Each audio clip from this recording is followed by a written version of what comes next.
Shriram time news मध्ये मी कैलास सोनवणे आपले हार्दिक स्वागत करतो। सुरुवातीला पाहूया 24 तासातील ताज्या घडामोडी। इंस्टाग्राम व फेसबुक सारख्या समाज माध्यमांवर इंडियन सेकंड करन्सीच्या नावाखाली मोठ्या नफ्याचे आमिष दाखवून नागरिकांची फसवणूक व लूट करणाऱ्या टोळीचा धुळे तालुका पोलिसांनी केला पर्दाफाश। शेतकऱ्यांच्या विविध मागण्यांसाठी शिरपूर फर्स्ट संघटनेतर्फे जिल्हाधिकारी कार्यालयासमोर अनोखे आंदोलन करीत जिल्हा प्रशासनास देण्यात आले निवेदन। आदिशक्ती कुलस्वामिनी श्री चामुंडा माता मूर्ती प्राणप्रतिष्ठा सोहळ्यानिमित्त शहरातून काढण्यात आली शोभायात्रा। कृषीनगर संगम चौक येथील रस्ता रुंदीकरणात हटवलेला ऐतिहासिक आंबेडकर स्मिता व चळवळीचा स्तंभ पुनर्बांधणी करून मिळण्याची मागणी। आणि जिल्ह्यात मोठ्या प्रतीक्षेनंतर बुधवारी झालेल्या दमदार पावसामुळे शेतकऱ्यांनी खरीप हंगामातील पिकांच्या पेरणीला केली सुरुवात। आता बातमी विस्ताराने। इंस्टाग्राम व फेसबुक सारख्या समाज माध्यमांवर इंडियन सेकंड करन्सीच्या नावाखाली मोठ्या नफ्याचे आमिष दाखवून नागरिकांची फसवणूक व लूट करणाऱ्या टोळीचा धुळे तालुका पोलिसांनी पर्दाफाश करीत एकाच ताब्यात घेत त्याच्याकडून 95,000ची रोख रक्कम जप्त करण्यात आली। इंस्टाग्राम आणि फेसबुक या समाज माध्यमांवर भारतीय चलनाच्या बदल्यात अनेक पटीने रक्कम मिळवून देण्याचे आमिष दाखवणाऱ्या रील्स प्रसारित करून नागरिकांना निर्जन ठिकाणी बोलवून त्यांची लूट करणाऱ्या टोळीचा धुळे तालुका पोलिसांनी पर्दाफाश केला असून एका संशयितास ताब्यात घेऊन त्याच्याकडून 95,000 रुपयांची रोकड जप्त करण्यात आली। या गुन्ह्यात सहभागी असलेल्या आणखी 2 आरोपींचा पोलीस शोध घेत आहेत। याबाबत अधिक माहिती अशी की संशयित आरोपी हे सोशल मीडियावर 1 लाखाचे 7 लाख, 2 लाखांचे 15 लाख अशा आकर्षक शीर्षकांच्या रील्स प्रसारित करून नागरिकांशी संपर्क साधत होते। विश्वास संपादन केल्यानंतर संबंधितांना अजनाळे व हेंकळवाडी परिसरातील निर्जन ठिकाणी बोलावून मारहाण, शिवीगाळ व जीवे मारण्याची धमकी देत रोख रक्कम, दागिने आणि मोबाईल हिसकावून घेत असल्याचे तपासात उघड झाले आहे। या प्रकरणी 10 जून रोजी धुळे तालुका पोलीस ठाण्यात भारतीय न्याय संहिता 2023 अंतर्गत विविध कलमानुसार गुन्हा दाखल करण्यात आला होता। तपासादरम्यान मिळालेल्या गुप्त माहितीच्या आधारे पोलिसांनी 27 जून रोजी संशयित सुनील उर्फ अविनाश शंकर भोसले वय 45 राहणार कक्कमडी तालुका आन्नी जिल्हा बेळगाव सध्या राहणार पारधी वस्ती आजनाळी तालुका जिल्हा धुळे याला ताब्यात घेतले। चौकशीत आरोपीने गुन्ह्याची कबुली दिल्याची माहिती पोलिसांनी दिली असून आणखी 2 साथीदारांचा सहभाग असल्याचेही समोर आले। सदर कारवाई अधीक्षक विशाल आनंद, अप्पर पोलीस अधीक्षक अजय देवरे, उपविभागीय पोलीस अधिकारी संजय बांबळे यांच्या मार्गदर्शनाखाली पोलीस निरीक्षक धनंजय पाटील यांच्या नेतृत्वात पोलीस उपनिरीक्षक कैलास माळी, प्रशांत राठोड, रवींद्र सोनवणे, कुणाल शिंगाणे, महेंद्रसिंग गिरासे, भावेश जिरे, सुरेंद्र खांडेकर आदींनी धुळे जिल्ह्यातील शेतकऱ्यांना खरीप 2025 चा पीएम फसल विमा योजनेअंतर्गत कापूस पिकाचा विमा तात्काळ वितरित करावा, सरसकट कर्जमाफी लागू करावी यासह विविध मागण्यांसाठी शिरपूर फर्स्ट संघटनेतर्फे जिल्हाधिकारी कार्यालयासमोर गळ्यात फास टाकून आंदोलन करीत जिल्हा प्रशासनास निवेदन देण्यात आले। धुळे जिल्ह्यातील शेतकऱ्यांना खरीप 2025 चा पीएम फसल विमा योजनेअंतर्गत कापूस पिकाचा विमा तात्काळ वितरित करावा, सरसकट कर्जमाफी लागू करावी यासह विविध मागण्यांसाठी शिरपूर फर्स्ट संघटनेतर्फे जिल्हाधिकारी कार्यालयासमोर गळ्यात फास टाकून आंदोलन करीत जिल्हा प्रशासनास निवेदन देण्यात आले। यावेळी पोतराज बनून निष्क्रिय प्रशासनावर आसूड ओढण्यात आले। निवेदनात म्हटले आहे की जिल्ह्यातील शेतकरी मोठ्या प्रमाणावर शेतीवर अवलंबून आहेत। जिल्ह्यात कापसाची सर्वाधिक लागवड होते। सन 2025च्या खरीप हंगामासाठी पीएम फसल विमा योजनेअंतर्गत शेतकऱ्यांनी पीक विमा भरला आहे। मात्र नवीन वर्ष सुरू होऊनही शेतकरी पीक विम्याच्या लाभापासून वंचित आहेत। अनेक वेळा निवेदने, आंदोलने करण्यात आली तरी देखील ठोस कारवाई झालेली नाही। तरी सदर रक्कम शेतकऱ्यांना तात्काळ वितरित करण्यात यावी। तसेच जानेवारी महिन्यात शिरपूर तालुक्यात गारपीट होऊन अनेक शेतकऱ्यांचे नुकसान झाले होते। शासनाने नुकसान भरपाईचा निधी मंजूर केला असतानाही तरी सदर नुकसान भरपाई तातडीने वितरित करण्यात यावी। शिवाय शासनाने कर्जमाफी जाहीर करताना अनेक अटी व शर्ती लादल्या आहेत। त्यामुळे अनेक शेतकरी या कर्जमाफीपासून वंचित राहणार आहेत। सध्याची दुष्काळग्रस्त परिस्थिती, शेतीमालाला मिळणारे कमी दर, वाढता उत्पादन खर्च व आर्थिक संकट लक्षात घेता धुळे जिल्ह्यासह राज्यातील सर्व शेतकऱ्यांना अटी शर्तीशिवाय सरसकट कर्जमाफी लागू करावी अशा मागण्या निवेदनातून करण्यात आले आहे। यावेळी हंसराज चौधरी, ईश्वर पाटील, यश राजपूत, चेतन मोरे, जितेंद्र पाटील, डॉक्टर कुणाल पाटील, कुणाल वदाने, प्रणव बांबरे, सतीश धाकड यांच्यासह शेतकरी मोठ्या संख्येने उपस्थित होते। अजून देखील शेतकऱ्यांना मिळालेला नाही। गारपीट झालेली जानेवारी महिन्यातली गारपीटचा निधी येऊन देखील तो शेतकऱ्यांच्या खात्यावरती पडलेला नाही। आणि जर का राज्यभर आपण बघितला तर शेतकऱ्यांची सरसकट कर्जमाफीची मागणी आहे। अनेक अटी व शर्ती या सरकारने या कर्जमाफीमध्ये घातलेल्या आहेत, परंतु या शेतकऱ्यांना सरसकट कर्जमाफी व्हावी, कारण की आज नवीन वर्ष लागलेलं आहे, नवीन पेरणी सुरू झाली, परंतु अजून देखील त्या पीक विम्याच्या, गारपिटीचा, कर्जमाफीचा कुठलाच प्रत्यक्ष फायदा या शेतकऱ्यांना झालेला नाही. म्हणून आज शेतकऱ्यांच्या वतीने, धुळे जिल्ह्यातील विविध ठिकाणच्या शेतकऱ्यांच्या वतीने संतप्त होऊन आज या जुलमी प्रशासनावरती, जुलमी शासनावरती आसूड ओढण्याचं काम करण्यात आलंय. जर कुठल्या अधिकाऱ्याला, कुठल्या आमदाराला, खासदाराला, मंत्र्याला वाटत असेल की शेतकऱ्यांची थट्टा आहे, शेतकरी नाटक करताय असं वाटत असेल, तर आम्ही आमच्या बरोबर 7-12 आणि उतारा आणलेला आहे. कुणी राजीनामा द्यावा आणि 2 वर्ष ती शेतीमध्ये राबून दाखवा, त्यानंतर त्यांच्या जवळ पर्याय उरतो म्हणजे तो फक्त फाशी, आणि तेच आम्ही आज घेण्यासाठी आलोय. तरी मी प्रशासनाला आणि शासनाला या माध्यमातून विनंती करतो, जर येत्या 7 दिवसामध्ये शेतकऱ्यांचा हक्काचा पीक विमा जर मिळाला नाही तर धुळे जिल्ह्यातला शेतकरी जो तोंडात बोटं घालून बसलेला आहे तो आक्रोशाने पेटून उठेल आणि या सरकारला त्याचा आक्रोश आज झेपणार नाही.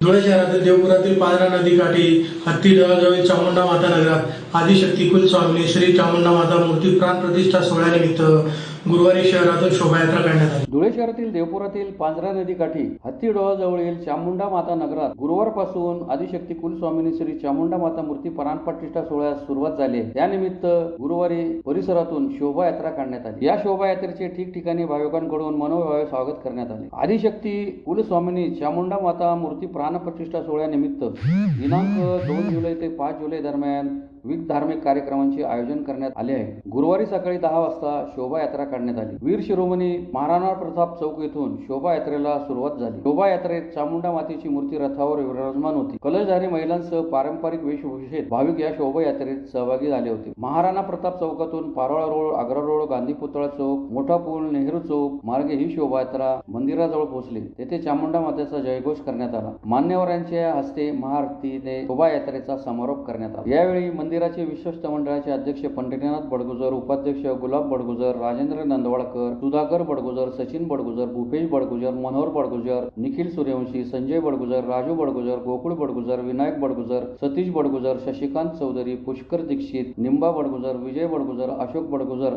आदी उपस्थित होते. चामुंडा माता प्राण प्रतिष्ठा सोहळ्याचा आज पहिला दिवस आहे. शोभायात्रा सुस्थित चौकातून आज गांधी पुतळ्यापासून विक्रमातेच्या प्रवेशद्वारातून चामुंडा माता मंदिर देवपूर येथे विराजमान होईल आणि आज या शोभायात्रेत जवळजवळ 30-35 समाजाचे पूर्ण स्वामिक असलेल्या समाज बांधवांनी उत्स्फूर्तपणे आज सहभाग घेतला आणि मोठ्या जल्लोषाच्या वातावरणात आज ही शोभायात्रा आज सगळ्यांच्या उपस्थितीत सर्वांच्या साक्षीने संपन्न होते.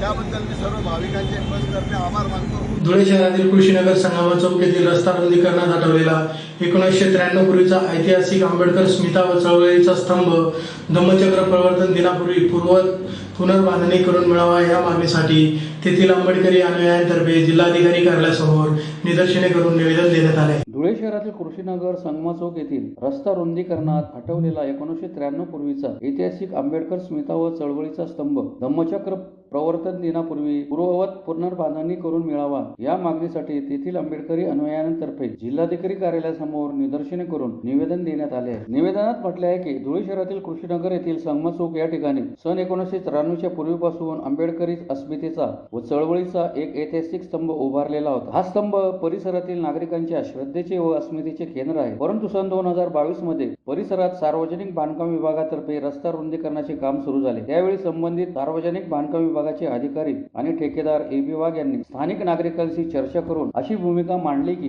सदर स्तंभ जुना झाला असून तो रस्ता रुंदीकरणात अडथळा ठरू शकतो. तरी तो हटवल्यानंतर रस्त्याचे काम पूर्ण होतात चौकाच्या मध्यवर्ती भागात हा स्तंभ अत्यंत दर्जेदार व नवीन पद्धतीने पुन्हा बांधून दिला जाईल. प्रशासनाच्या या अधिकृत आश्वासनावर विश्वास ठेवून आणि शहराच्या विकासात अडथळा नको या भावनेतून आंबेडकरी अनुयायांनी सामंजस्याने स्तंभ काढण्यास संमती दिली. दिनांक 10 सप्टेंबर 2022 रोजी हा स्तंभ काढण्यात आला. परंतु यात 4-5 वर्ष उलटूनही प्रशासनाने अथवा ठेकेदाराने सदर स्तंभाचे काम केलेले नाही. तरी धम्मचक्र प्रवर्तन दिनापूर्वी सदरचे काम करून मिळावे अन्यथा आंदोलनाचा इशारा देण्यात आला आहे. त्यावेळी संगरत्न जवरास, राजेंद्र जवरास, प्रशांत वाघ, मयूर वाघ, आबासाहेब अमृतसागर, दीपेश गोसावी, आकाश येळेकर, दीपक तायडे, मिलिंद खैरनार, अमृत अहिरे, विजय पाटोळे, गौतम भामरे, उत्तम जनके, समीर इंगळे आदी उपस्थित होते. आज आम्ही कलेक्टर ऑफिस इथं सर्व जमलो. 35 वर्ष जुना आपला स्तंभ होता. तो काही संगमय मंच तो काही कारणास्तव रस्त्याचं काम चालू असताना आपलं ए.बी. वाघ साहेब PWDचं अंडर त्यांनी काम घेतलं होतं. त्या टायमाला त्यांनी आम्हाला आश्वासन दिलं की आम्ही तुम्हाला रस्ता आम्हाला बनवण्यासाठी तुम्ही स्तंभ काढा, आम्ही तुम्हाला नवीन बनवून देऊ. पण आज त्या गोष्टीला 4-5 वर्ष होत आले, अजूनपर्यंत आम्हाला स्तंभ नाही, काहीच नाही. आम्हाला 14 एप्रिल, दसरा सर्व सण आमचे दुसरीकडे जाऊन बनवावं लागतं. आता याच्यासाठी आम्ही कलेक्टर मॅडमांकडे दाद मागायला आलो होतो. धम्मचक्र परिवर्तन दिवसाच्या दिवशीच आम्हाला त्या दिनी आम्हाला आमचा स्तंभ बनवून पाहिजे असं आम्ही कलेक्टर मॅडमांना निवेदन दिलंय. आणि त्यांनी काय आश्वासन आणि नाही झालं तर मग आम्ही आंदोलनचा पुढचा धुळे जिल्ह्यात मोठ्या प्रतीक्षेनंतर अखेर बुधवारी दमदार पावसाने हजेरी लावल्याने शेतकऱ्यांनी खरीप हंगामातील मका, सोयाबीन पेरणीस व कापूस पिकांच्या लागवडीस सुरुवात केली आहे.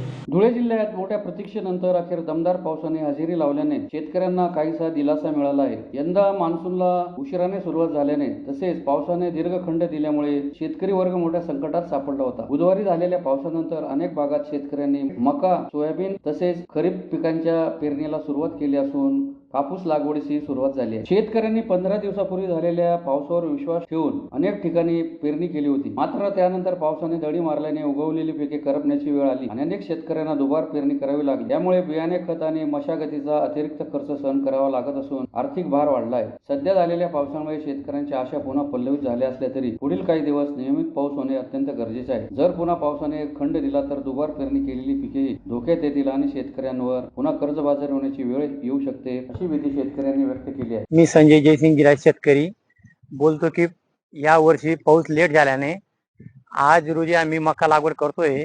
तसं मका 15 ते 20 दिवस लेट झाला, पण आज तरी पाहिजे तेवढा सक्षम पाऊस नाही. पण आम्ही लागवड करतोय. जर पाऊस पडला तर हे पीक राहणार, नाही तर आणखी नुकसानची होणार आहे. पुन्हा एक नजर ठळक घडामोडींवर. इंस्टाग्राम व फेसबुक सारख्या समाज माध्यमांवर इंडियन सेकंड करन्सीच्या नावाखाली मोठ्या नफ्याचे आमिष दाखवून नागरिकांची फसवणूक व लूट करणाऱ्या टोळीचा धुळे तालुका पोलिसांनी केला पर्दाफाश. शेतकऱ्यांच्या विविध मागण्यांसाठी शिरपूर फर्स्ट संघटनेतर्फे जिल्हाधिकारी कार्यालयासमोर अनोखे आंदोलन करीत जिल्हा प्रशासनास देण्यात आले निवेदन. आदिशक्ती कुलस्वामिनी श्री चामुंडा माता मूर्ती प्राणप्रतिष्ठा सोहळ्यानिमित्त शहरातून काढण्यात आली शोभायात्रा. कृषीनगर संगम चौक येथील रस्ता रुंदीकरणात हटवलेला ऐतिहासिक आंबेडकर स्मिता व चळवळीचा स्तंभ पुनर्बांधणी करून मिळण्याची मागणी. आणि जिल्ह्यात मोठ्या प्रतीक्षेनंतर बुधवारी झालेल्या दमदार पावसामुळे शेतकऱ्यांनी खरीप हंगामातील पिकांच्या पेरणीला केली सुरुवात. याचबरोबर श्रीराम टाइम न्यूजचे बातमीपत्र संपले. दिवसभरातील ताज्या घडामोडींसाठी पाहत राहा श्रीराम टाइम न्यूज. भेटूया पुढील प्रसारणात. तोपर्यंत नमस्कार.